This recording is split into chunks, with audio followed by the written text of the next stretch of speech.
Em um mundo cada vez mais conectado, ter privacidade virou um desafio. Nossos dados são disseminados na internet com tanta velocidade que fica difícil saber para onde vão e como são usados pelas empresas. Mesmo tomando precauções, empresas, órgãos públicos e o usuário comum estão sujeitos a ataques na internet, os chamados crimes cibernéticos. Saiba mais sobre as novas modalidades desses delitos, os riscos que oferecem e como se prevenir deles. Os funcionários desta clínica médica ficaram sem saber como agir quando perceberam que os cadastros de centenas de pacientes haviam desaparecido dos computadores. O sistema foi invadido por hackers e as informações foram sequestradas pelos criminosos. E recorremos então a um backup de todo o material que acontece e acontecia de forma diária. Para nossa surpresa, no backup também não existia nada mais arquivado. E no backup existia uma mensagem específica que nos direcionava para um endereço na internet, na Deep Web, e ali já se falava de uma solicitação de resgate. Os donos da clínica acharam melhor não pagar o resgate. Por isso, a equipe precisou refazer a agenda de pacientes. Nós tínhamos alguns dados guardados no consultório, mas que foi um trabalho mais manual, que demandou muito mais tempo para identificar e conseguirmos contactar esses pacientes de forma satisfatória até compor uma nova agenda desses pacientes. Nesta empresa de perícias aconteceu um problema parecido. 2.000 arquivos foram criptografados e o trabalho de 45 dias foi perdido junto com o material. Nós estamos tendo um grande trabalho em refazer o trabalho nosso. A gente trabalha com prazos, trabalhamos para várias empresas, damos assistência no Brasil todo e são processos vultuosos, de 50 milhões, 70 milhões. Tivemos que contratar mais pessoas, mais ou menos 4 funcionários tivemos que contratar aí por uns 3 meses para a gente conseguir atender a demanda e o cliente. O relatório de uma das maiores empresas de antivírus do mundo aponta que o Brasil é o 4º país onde mais ocorrem crimes cibernéticos envolvendo o sequestro de informações. Os hackers instalam um código que bloqueia o acesso aos dados e pedem dinheiro para liberar o conteúdo. Este especialista em segurança da informação dá dicas de como agir nessas situações.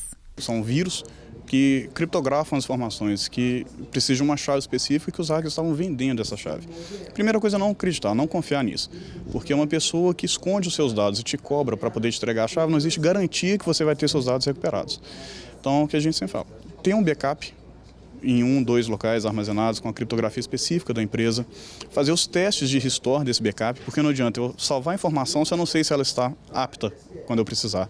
Ter um antivírus atualizado, ter uma questão de um firewall bem utilizado, tem toda a parte tecnológica. E, novamente, conscientização das pessoas. Porque, por que o vírus entra? Alguém clicou, alguém colocou um pendrive infectado, clicou no anexo de e-mail. Então, o vetor maior sempre é o usuário.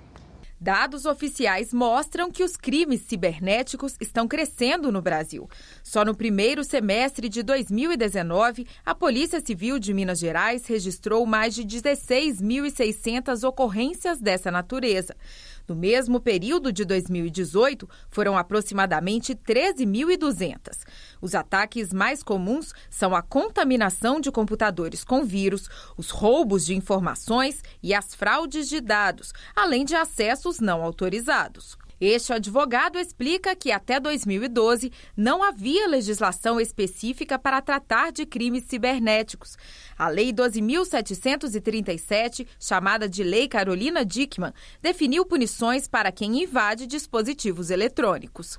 Quando eu falo dessa lei, eu estou falando de tipos penais específicos para o crime cibernético, e todos eles giram em torno de invadir algum dispositivo ou invadir alguma plataforma, basicamente violar um dispositivo de segurança ou um sistema de segurança para ter acesso a informações que eu não deveria ter acesso. E o que eu faço com essas informações depois? Se eu divulgo, se eu uso indevidamente, se eu vazo, A gente tem penas que variam de 3 meses a 1 ano, conforme for o caso. Essa pena pode ser ampliada dependendo da vítima. Então, por exemplo, se a vítima for o presidente da República ou o presidente do STF, a gente passou muito perto disso com o caso do Sérgio Moro, mas não era um tipo previsto especificamente, mas aí nós estamos falando de prisão, tá? Aí é crime mesmo. Para o desembargador Wilson Benevides, o combate aos crimes cibernéticos fica mais difícil quando ultrapassa as fronteiras nacionais, já que as regras mudam de acordo com a legislação de cada país. Então a criminalização ela não se mostra eficiente em grande parte dos casos. O que haveria é que ter um outro repensar da internet.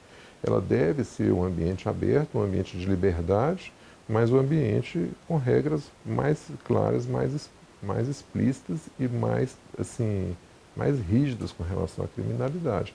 E que isso fosse um consenso no mundo.